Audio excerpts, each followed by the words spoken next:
हमारे चैनल को सब्सक्राइब करें और बेल आइकन दबाएं। गड़े मुर्दे उखाड़ना एक कहावत है, लेकिन इस केस में वाकई एक कंकाल को उखाड़कर पेड़ पर लटकाया गया था। इस कंकाल ने अपने सीने में ऐसे कौन से दर्द, मोहब्बत और दुश्मनी के राज छिपाए थे। आइए देखते हैं इस रोंगटे खड़े कर देने वाले केस का दूसरा और आखिरी भाग। क्राइम पेट्रोल सतर्क। अब आप साफ साफ जल्दी जल्दी मुझे ये बता दीजिए कि आपने जयप्रकाश को, अपने प्रेमी को, क्यों मार डाला? देखिए, वो सिर्फ मेरे अच्छे दोस्त थे और मैंने उन्हें नहीं मारा है। तो किससे मरवाया होगा? मैं सिर्फ ये जानना चाहता हूं कि क्यों और कैसे। सोच लीजिए सुमन जी, जवाब आप यही देंगे या फिर हम आपको तमीज के साथ पुलिस स्टेशन लेकर जाएं? चलिए बोलिए, 6 महीने के बाद किसी 3rd ग्रेड हॉरर फिल्म का यह सीन आपने क्यों रचा? अभी बोल देंगी तो आपके लिए बेहतर हो, नहीं तो जवाब तो हम आपसे निकलवा ही लेंगे। ऐसे नहीं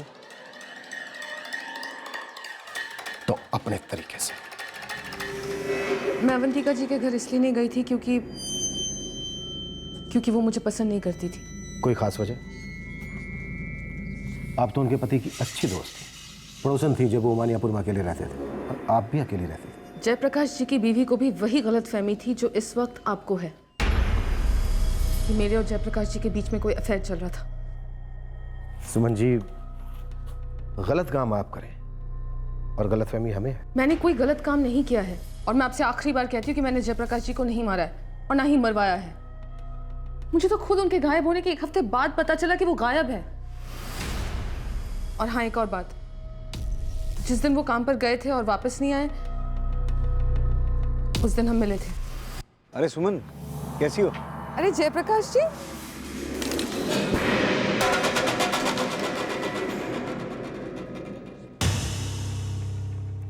आप उनसे क्यों मिली थी और आप दोनों मिलकर कहाँ गए थे? इस क्यों का कोई जवाब है ही नहीं, क्योंकि हम अचानक ही मिले थे, इत्तेफाक से। फिर हम अपने अपने रास्ते चले गए। मुझे मार्केट जाना था और उन्हें ड्यूटी पर जाना था। Thank you Suman. जी थैंक यू की क्या बात है। जल्दी मिलते हैं। जी बिल्कुल जल्दी मिलेंगे। Bye bye. वहां से RR सिक्योरिटी एजेंसी करीब 5 मिनट की दूरी पर था। जहाँ वो पहुंचे ही नहीं तो फिर वो कहाँ गए और उन्हें वहां से कैसे पहुंचाया गया? सुमन जी, ये पता लगाना आपका काम है, मेरा नहीं। और एक बात मैं पहले से कबूल करती हूँ कि उनके गायब होने के करीब 3 महीने पहले से मैं उनके घर जाना बिल्कुल बंद कर चुकी थी, क्योंकि उनकी पत्नी अवंतिका ने आप दोनों को रंगे हाथ पकड़ दिया था। अब मैं कह सकती हूँ कि आपको कोई गलतफहमी नहीं है, बस जल्दी है केस क्लोज करने की। और मैं तो सबसे आसान टारगेट हूँ। किस घर में पति पत्नी के बीच झगड़े नहीं होते हैं, पर हर घर में पति की खास दोस्त नहीं आती उससे मिलने, खास करके तब जब वो ये जानती हो कि उसकी पत्नी को ये बिल्कुल पसंद नहीं। तो फिर वो यहाँ पर आती ही क्यों थी?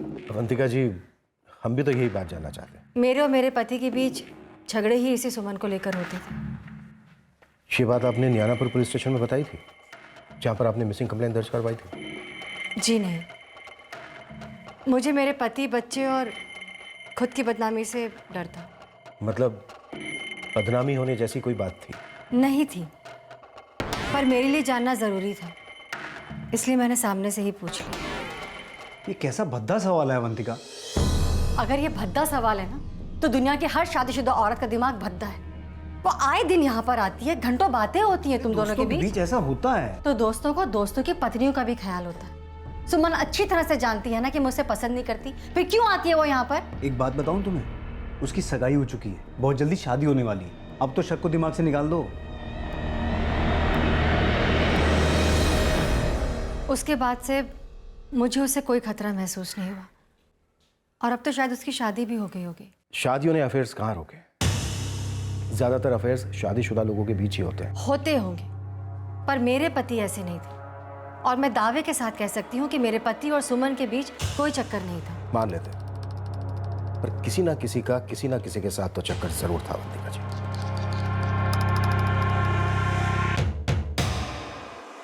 इरफान, ये इश्क दूध जैसा नहीं है? सर, आज तक इसको खून कहा गया है, पानी कहा गया है, पर दूध?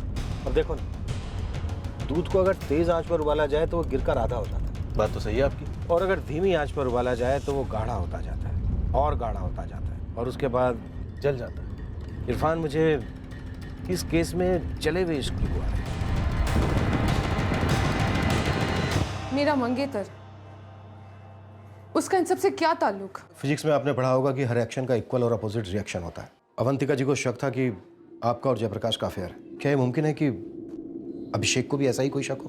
प्लीज अभिषेक को इन सब में इन्वॉल्व मत कीजिए। उसका मेरे और जयप्रकाश जी की दोस्ती से कोई लेना देना नहीं है। चलो ठीक है, ये तो हम ले देकर पता लगा ही लेंगे। वैसे ये अभिषेक करते क्या है? प्रोफेसर है।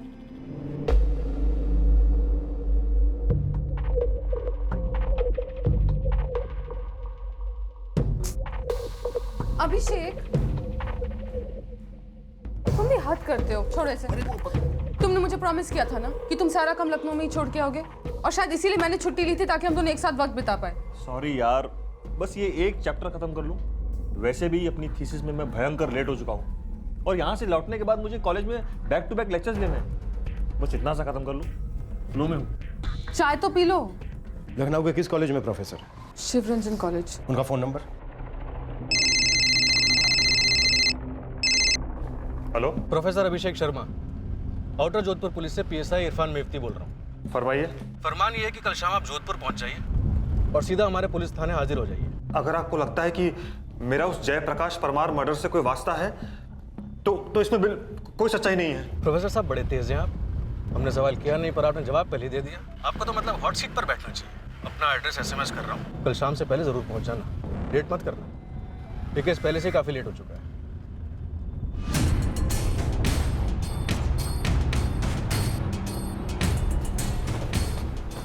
सर क्या हुआ? Any problem? कुछ नहीं सर, एक प्रोफेसर खून कर सकता है? इरफान, अभी तक ऐसी कोई डिग्री नहीं बनी जो जलन को रोक सके, और अगर ठुकराया हुआ दिल जला तो फिर जुर्म की PhD होती है। इस पेचीदा केस के पर्चे में एक से एक कठिन सवाल थे। पुलिस को कुछ के जवाब तो मिल रहे थे, लेकिन क्या वो जवाब इस इम्तिहान को पास करने के लिए काफी थे? इस केस का सबसे पेचीदा सवाल मानो आउट ऑफ सिलेबस था, actually out of the world था। आखिरकार ऐसी क्या बात हो गई थी कि गायब होने के पूरे 6 महीने बाद कातिलों ने जयप्रकाश के अवशेष को सारी दुनिया के सामने पेश किया?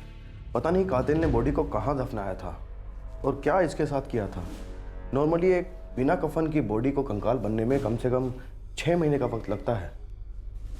जयप्रकाश लगभग 6 महीने पहले गायब हुआ था। इसका मतलब उसका मर्डर उसी दिन हो गया होगा जिस दिन वो गायब हुआ था।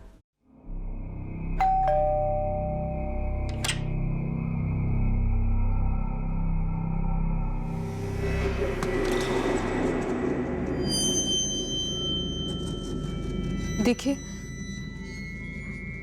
जयप्रकाश जी के मर्डर से हमारा कोई वास्ता नहीं, पर फिर भी पुलिस मुझे और मेरे फियांसे अभिषेक को परेशान कर रही है। ऐसा क्यों? पुलिस मुझसे भी सवाल कर रही है और सबसे पूछताछ कर रही है। पर मैंने तो कुछ भी नहीं किया। फिर मेरे पति की मौत कैसे हुई? ये क्या कह रही हैं आप? मैं कह नहीं रही हूँ, पूछ रही हूँ। क्या तुमने मेरे पति जयप्रकाश का खून किया? मुझे यकीन नहीं हो रहा है कि आप मुझसे ऐसा सवाल कर सकती हैं। मुझे भी यकीन नहीं हो रहा कि बात यहाँ तक बढ़ सकती थी।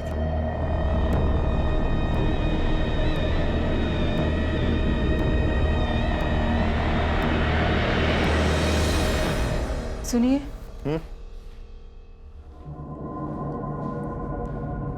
बार बार एक सवाल खाए जा रहा है। क्या? जयप्रकाश और सुमन कुछ था? मुझे नहीं पता। चलता हूं।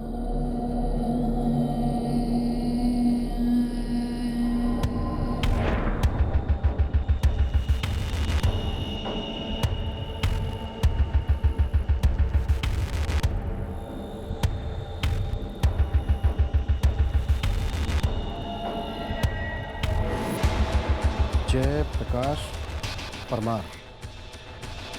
सोचिए, एक कंकाल रातों रात पेड़ पर कैसे लटका मिल सकता है? सर, ये सुमन का मंगेतर अभिषेक अभी तक पहुंचा नहीं है और अब उसका फोन भी स्विच ऑफ जा रहा है। और सुमन, वो भी फुर हो गई? वो यही है, मैंने कांस्टेबल लगा रखा है उसके पीछे। ये मर्डर परफेक्ट था। 6 महीने हो चुके थे। जयप्रकाश की मिसिंग फाइल धूल चाटने लगी। उसकी मौत की सच्चाई काफी गहराई में दफन थी।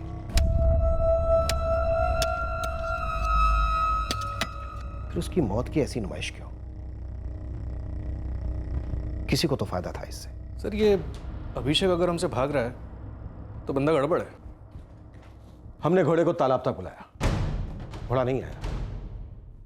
अब देखते ये हैं कि घोड़ा कहां तक दौड़ता है, और वो भी बिना पानी के।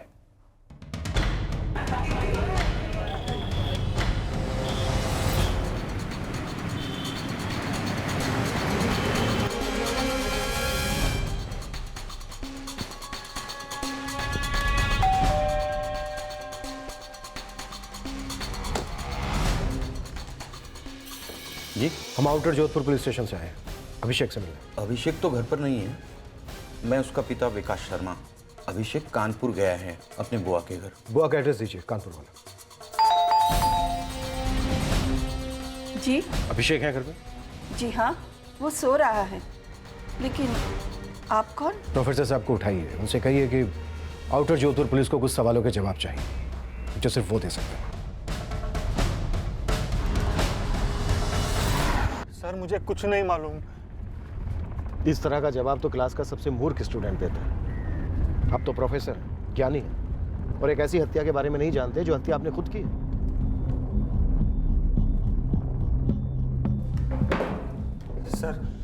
सर सच्चाई ये है कि मैं बहुत डर गया था, इसलिए लखनऊ से भागकर मैं अपनी बुआ के घर गया कानपुर। कानून के बुलावे पर आदमी तभी डरता है जब वो कानून का गुनहगार होता है। मैंने कोई जुर्म नहीं किया। जयप्रकाश का मर्डर कब हुआ, किसने किया, मुझे सच में कुछ नहीं मालूम। ये रहे तुम्हारे फोन रिकॉर्ड्स। जिस दिन जयप्रकाश गायब हुआ 23 फरवरी 2014, तुम अपनी मंगेतर सुमन के घर पर थे, यहीं जोधपुर में। वो मेरा गुनाह है, अपनी मंगेतर के घर पर रहना? गुनाह तो तुम्हारी मंगेतर कर रही थी, तुम तो चल रहे थे, चलकर राख हो रहे थे। ये नॉनसेंस है। तुमने उन्हें देखा, एक साथ देखा, सुमन और जयप्रकाश को।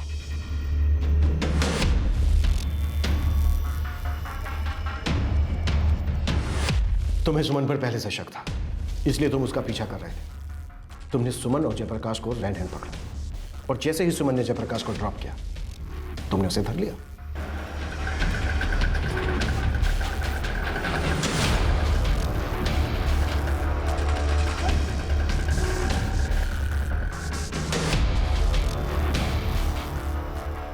अरे अभिषेक, तुम यहाँ?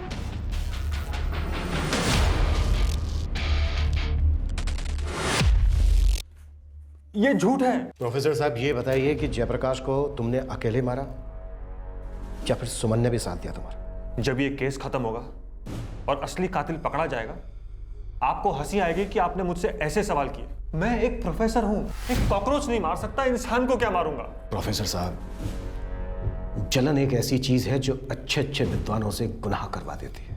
झूठ, सरासर झूठ है ये। मैं मानती हूँ उस दिन अभिषेक यहाँ जोधपुर में थे, लेकिन ये पूरे दिन मेरे घर पर थे।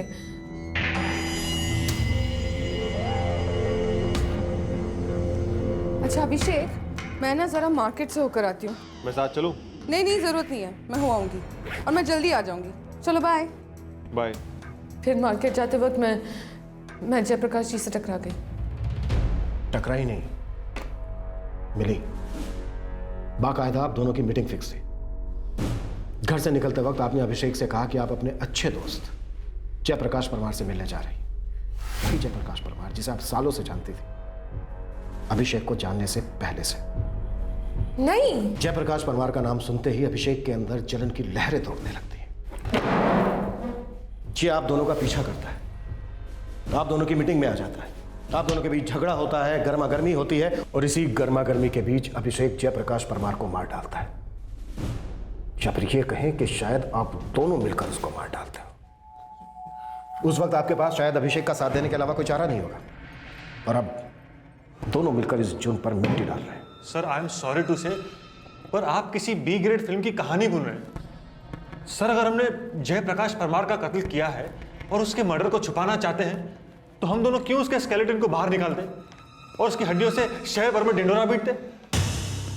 ये पेपर आपने सेट किया है, तो जाहिर सी बात है सारे जवाब भी आप ही जानते होंगे। अगर आप हमें वो जवाब नहीं देते जो जवाब हमें चाहिए, तो फिर हमें आपसे इसकी कोचिंग लेनी पड़ेगी। वो क्या कहते हैं, क्रैश कोर्स। ये वैसा ही है जैसा आपके कॉलेज में होता है, लेकिन एक फर्क है इसमें। इस क्रैश कोर्स की फीस बहुत भारी, जो आप दोनों को मिलकर चुकानी पड़ेगी। मंजूर है? Oh my God! देखिए सर, आप अपना टाइम बर्बाद कर रहे हैं। मैं आपसे कह रही हूँ ना, जयप्रकाश जी के मर्डर से हमारा दूर दूर तक कोई ताल्लुक नहीं है। सर आप खुद ही एक बात सोचिए, जयप्रकाश जी का मर्डर करके क्या मिल जाता हम दोनों को? बताइए, क्या मिलता हमें?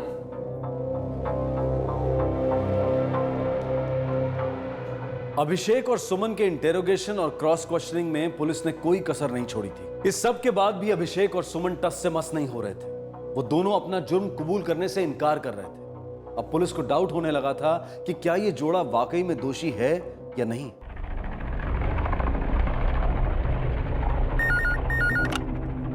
Hello, sub inspector Irfan मेवती। हाँ बोल रहा हूँ। विशाल चौहान बोल रहा हूँ। सर मुझे जयप्रकाश परमार के बारे में आपको कुछ जानकारी देनी थी। जयप्रकाश? हाँ बोलिए।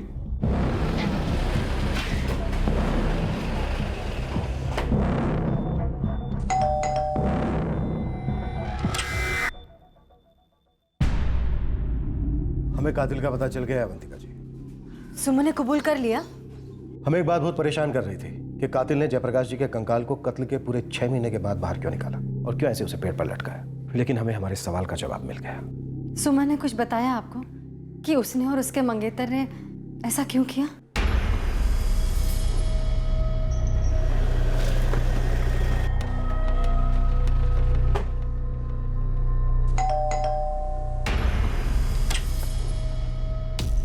सुशील जी, कुछ बातें हैं जो हम ठीक से समझना चाहते हैं और हमें आपकी मदद की जरूरत है।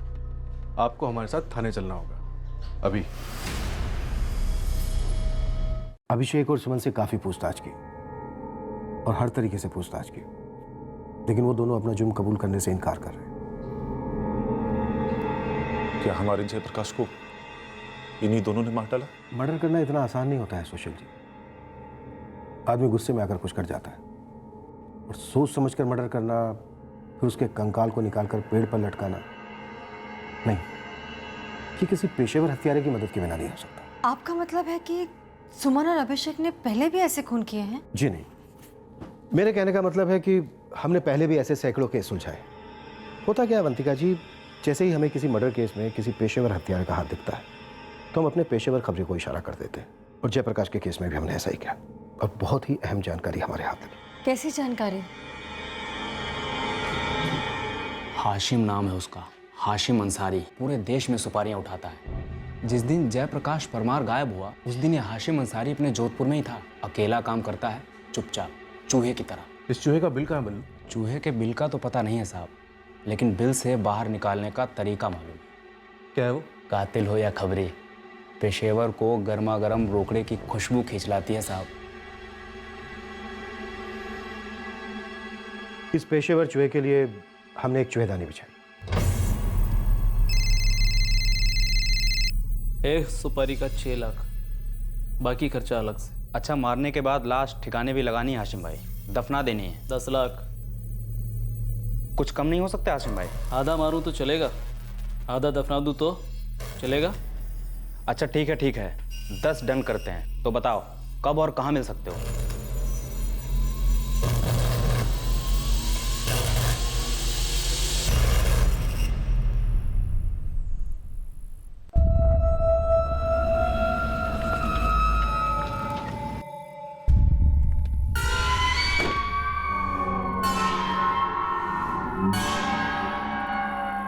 जिसको मारना है तस्वीर लाए उसकी।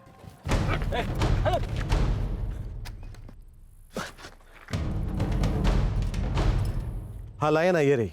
इसको मारना है, मार के दफनाना है, और उसके 6 महीने के बाद इसके कंकाल को निकालकर एक पेड़ पर लटकाना है। मंजूर है?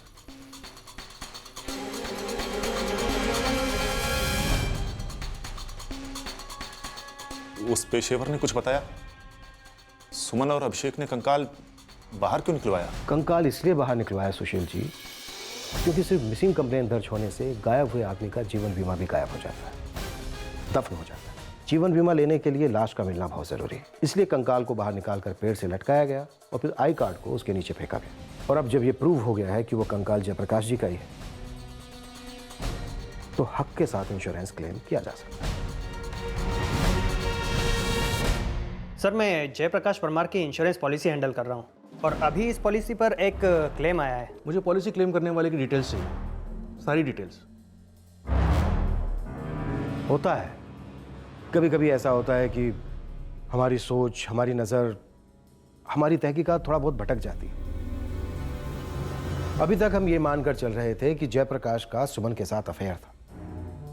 सुमन का मंगेतर अभिषेक इस धोखे को बर्दाश्त नहीं कर पाया और उसने जयप्रकाश का कत्ल कर दिया। पर कहानी तो इससे एकदम उल्टी है।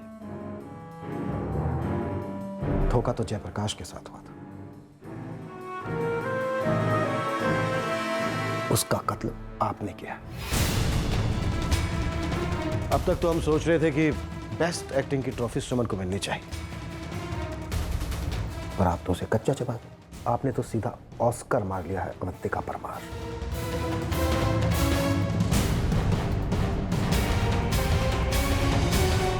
कातिल जयप्रकाश की पत्नी, उसके 2 टीनेज बच्चों की मां, एक अधेड़ उम्र की हाउसवाइफ अवंतिका परमार थी। अब 2 सवालों के जवाब चाहिए थे इस केस को क्लोज करने के लिए। अवंतिका ने अपने पति का कत्ल क्यों किया था और जयप्रकाश के साथ क्या धोखा हुआ था। अब आप सोच रहे होंगे कि उस पेशेवर हत्यारे हाशिम अंसारी से अवंतिका का कांटेक्ट कैसे हुआ और वो हमसे मिलने के लिए राजी कैसे हो गया। हमने जो वो चुवेधानी बिछाई थी ना, उसमें हमने एक पर्ची पर नाम लिखकर रखा था और वो नाम हमारा काम कर गया। मतलब कौन बोल रहा है? एक आदमी को मारना है। अरे तो मार डालना, मुझे क्यों फोन कर रहा? क्योंकि हमसे किसी ने कहा है कि ये काम आपसे बेहतर और कोई नहीं कर सकता हाशिम भाई। मेरा नाम किसने दिया तुझे? जोधपुर का सुशील गोड़िया। सुशील जी, आपका नाम तो मतलब जादू कर गया। आपका नाम लेते ही वो कॉन्ट्रैक्ट किलर हाशिम अंसारी हमसे सुपारी उठाने आ गया। अरे ये क्या कहते जा रहे हो इंस्पेक्टर? अरे जयप्रकाश मेरा साला था। करेक्ट। अवंतिका जी भी आपको भाई साहब बोलती, घर का बड़ा मानती है। सुशील जी, आपने हमसे ये तो पूछा ही नहीं कि उस कॉन्ट्रैक्ट किलर से हमने आपका नाम क्यों लिया। चलिए कोई नहीं, मैं ही बता दूँ। मैंने आपसे कहा था ना कि कभी कभी हम भटक जाते हैं। जब सुमन और अभिषेक ने अपना जुर्म नहीं कबूला तो हमने अपनी गाड़ी का गियर बदला, रास्ता बदला। इरफान, इस सुमन और अभिषेक को रहने देते हैं, ये वो लोग नहीं है। सर, ये भी तो हो सकता है कि सुमन और जयप्रकाश का चक्कर इस अवंतिका से देखा ना गया हो और उसने खत्म कर दिया जयप्रकाश को और अब इंश्योरेंस का पैसा क्लेम कर रही है। मतलब एक तीर से 2 निशाने। बहुत देर से मेरे दिमाग में एक बात गूंज रही है। इस कत्ल से किसको क्या मिलने वाला था, किसको फायदा होने वाला था? इंश्योरेंस का पैसा है तो फायदा ही फायदा। सर, इन पैसों के लिए कंकाल निकाला गया होगा।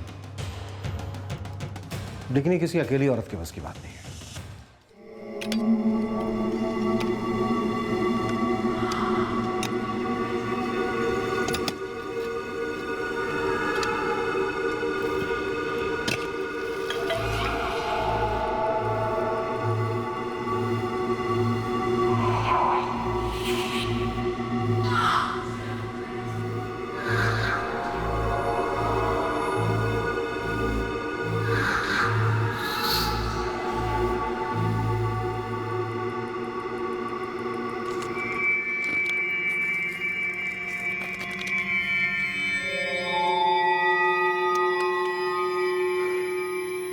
आज तक किसी को दफनाने के बाद बाहर नहीं निकाला। हम तो रोज रोज करते हैं ना। अब तो आप दोनों लोगों की रोज रोज ऐश है।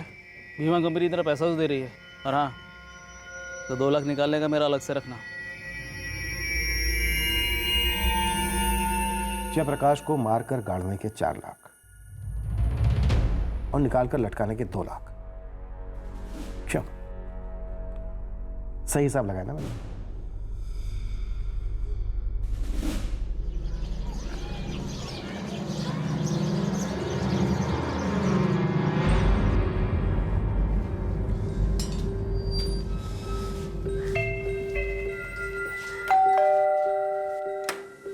अरे सुशील भाई साहब, आप आइए ना, अंदर आइए। तुम्हारी मधु दीदी ने सब्जियां भेजी हैं, बहुत ताजी ताजी हैं।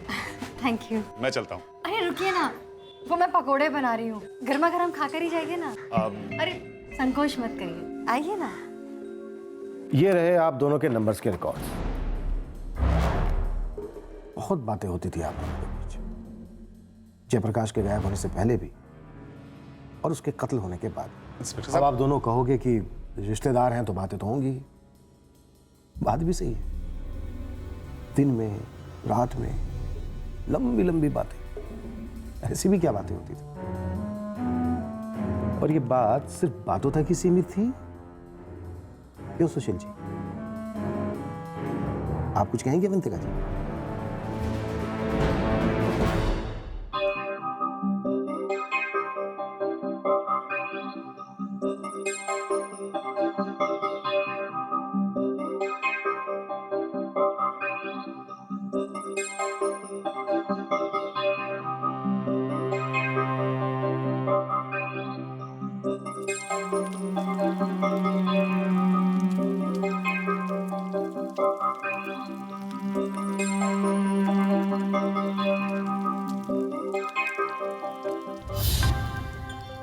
सुशील भाई साहब,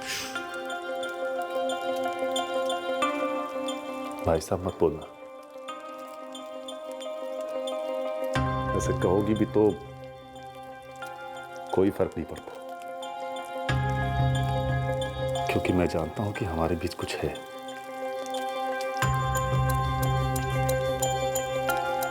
ना? मैं जानता हूं कि है,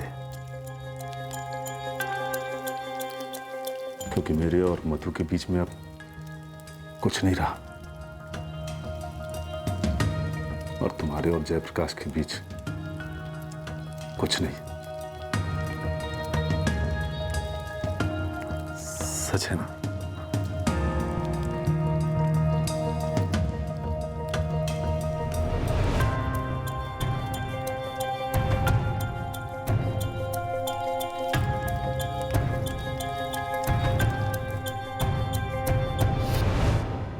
जले हुए पकोड़े हों या रिश्ते, कड़वी बू तो आई जाती है।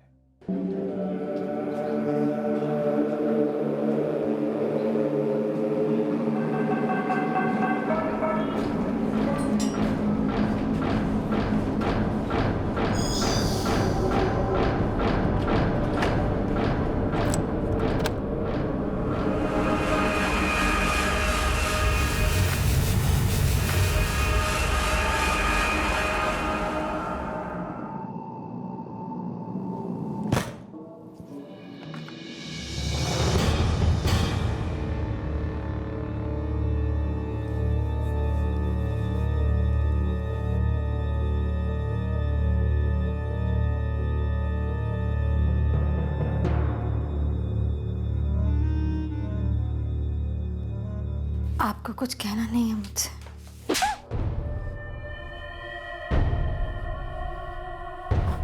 मार ही डालिए ना मुझे। तुम तो पहले ही मर चुकी हो अवंतिका, और आज तुमने मुझे भी मार डाला। लेकिन अपने बच्चों की खातिर मैं जिंदा रहूंगा, और सिर्फ अपने बच्चों की खातिर तुम्हें भी जिंदा समझूंगा। मैं इसे एक बुरा सपना समझ के भुला दूंगा, लेकिन मुझे दोबारा ही सपना मत दिखाना अवंतिका। तुम और जीजा जी इस घर में नहीं, वहां मधु दीदी के घर में भी आग लगाओगे। सॉरी सॉरी, आपको अपने आप पे घिन नहीं आती जीजा जी? ये तो करता है मधु दीदी को जाके सब कुछ बता दूं। ऐसा मत करो, देखो चाहो तो मेरी जान ले लो, लेकिन ऐसा मत करो, वो बेचारी अपनी जान दे देगी। हम दोनों के बच्चों की खातिर मुझे माफ कर दो जयप्रकाश, मेरे भाई मुझे माफ कर दो। आप जैसा भाई हो ना, तो फिर दुश्मनों की क्या जरूरत है? तू है।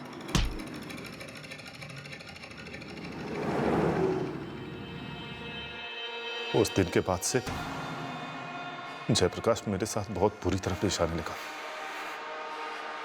बात बात पर ताने, बात बात पर नीचा दिखाना।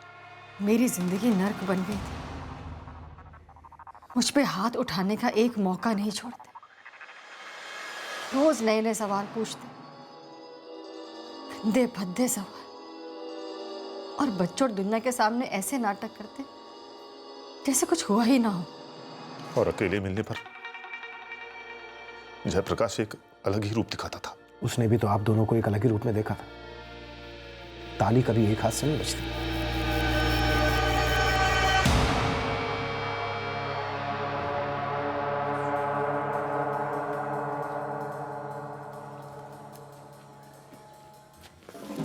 सुशील, पागल हो गए हो क्या? मैं वैसे ही बहुत परेशान हूँ अपनी जिंदगी से। रोज मुझे गालियाँ देते हैं, मुझे मारते हैं, मुझे ताने देते हैं, जबकि हमारे बीच में अब तो सब कुछ बंद हो गया है। बंद हो सकता है कभी, पूरी तरह बंद हो सकता है कभी अवंतिका। होना ही पड़ेगा सुशील, और कोई चारा नहीं है अवंतिका, चारा है। क्या कि मैं अपनी जान दे दूं? तुम क्यों अपनी जान दे दोगी? हम दोनों एक दूसरे से प्यार करते हैं अवंतिका, किसी का कुछ नहीं बिगाड़ते। और अगर मरना ही है तो हमारे प्यार के दुश्मन को मरना चाहिए। तुम दोनों ने मिलके मेरे भाई का खून किया है।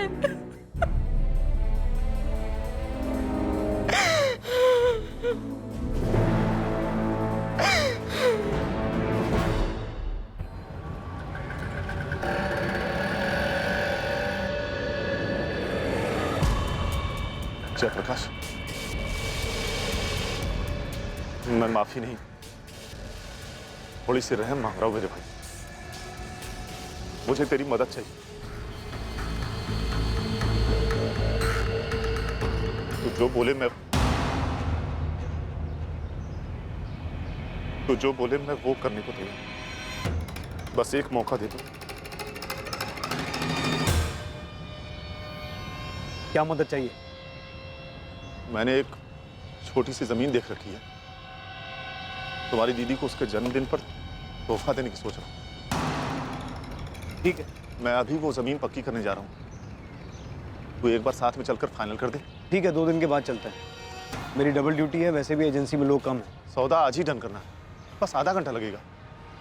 चलो, वैसे भी तुझे डबल शिफ्ट करना है।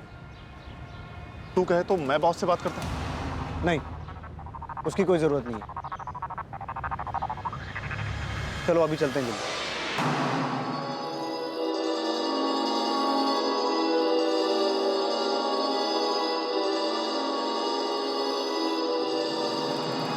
यहाँ कहाँ है प्लॉट? प्लॉट नहीं है, हमारा अलग ही प्लॉट है।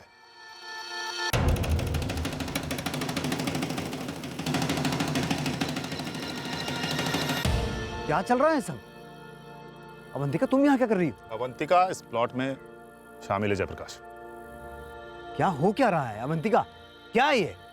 मैंने ही सुशील से कहा था कि मुझे भी इस प्लॉट में एक छोटा सा हिस्सा खरीदना है, तुम्हें तोहफे में देने के लिए। 6 फीट लंबा, 3 फीट चौड़ा और 6 फीट गहरा।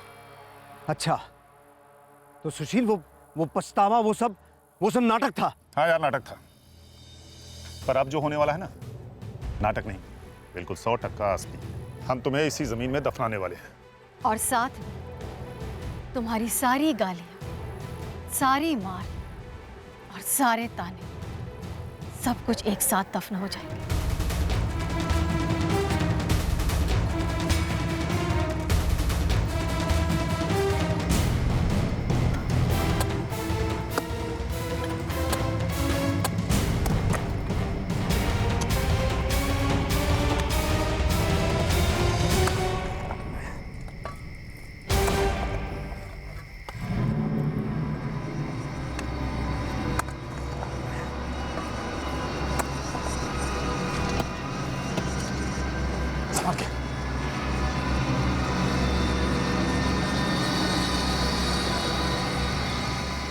यहाँ परिंदा भी पर नहीं मारता, कभी किसी को पता नहीं चलेगा।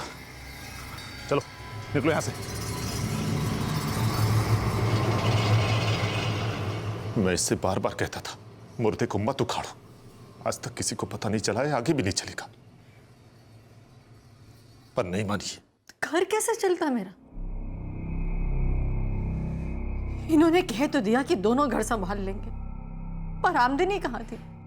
अगर मुझे ये बीमा के पैसे नहीं मिलते तो आगे बहुत बुरे दिन देखने पड़ते। दोनों बच्चे बड़े हो रहे हैं मेरे। प्यार और मोहब्बत से घर तो नहीं चलता है ना। प्यार और मोहब्बत ये दोनों तुम्हारे पति जयप्रकाश ने तुमसे की थी, तुम दोनों के बच्चों के खातिर, अपनी बहन की खुशियों के खातिर। उसने अपने दर्द को अपने सीने में दफन कर लिया था। वो तुम दोनों को माफ करने के लिए तैयार हो गया था, लेकिन तुम दोनों में कोई बदलाव नहीं आया। और तुम दोनों के बीच कोई प्यार व्यार नहीं था, बल्कि तुम दोनों को वासना की आदत लग गई थी। तुम दोनों इतने कमजोर और खुदगर्ज हो गए थे कि इस वासना को छोड़ नहीं सकते थे। सर, आप इन दोनों को जो भी सजा देना चाहते दे दीजिए। मैं इन दोनों का मुंह तक नहीं देखना चाहती।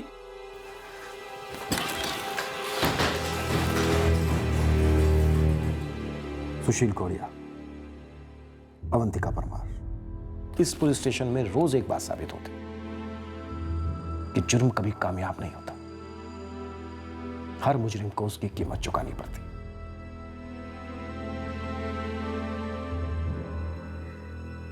पता है अभिषेक, जब मैं यहाँ जोधपुर आई थी ना जॉब पर, तो जयप्रकाश जी ने मेरी बहुत मदद की थी।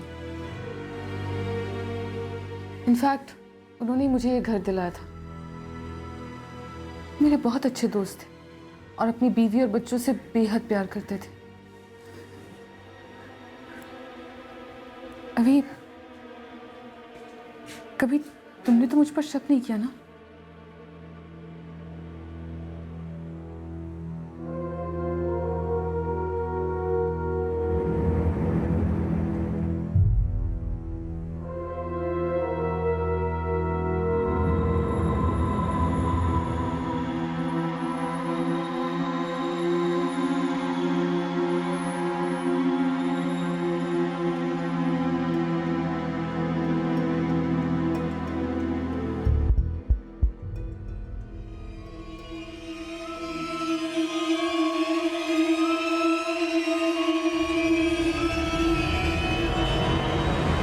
अवंतिका परमार, सुशील गोड़िया और हाशिम अंसारी पर आईपीसी की धारा 302 के तहत कत्ल के चार्जेस लगाए गए।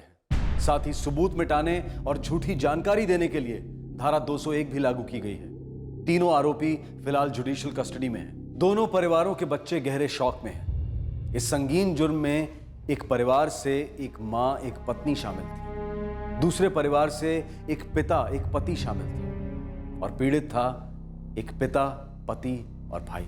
अगर हम में से किसी को भी यह लगता है कि अगर अवंतिका को इंश्योरेंस के पैसों का लालच ना होता तो यह जुर्म कभी पकड़ा ही ना जाता, तो वो बहुत बड़ी गलतफहमी में है। कुटिल सोच, आपराधिक इरादा एक वायरस की तरह से है। जब यह दिमाग में घर कर लेता है तो पूरी तरह से हावी होकर अपराधी के दिमाग में यह भ्रम पैदा करता है कि उसका अपराध कभी नहीं पकड़ा जाएगा। जबकि सच्चाई यह है और हमेशा रहेगी कि क्राइम नेवर पेज। आपसे फिर मुलाकात होगी क्राइम पेट्रोल सतर्क में एक और नए केस के साथ। तब तक अपना ख्याल रखें, सुरक्षित रहें और याद रखें, सही वक्त, सही कदम, सतर्क रहें। जय Hind. For more updates, subscribe to our channel, click the show links and enjoy watching the videos.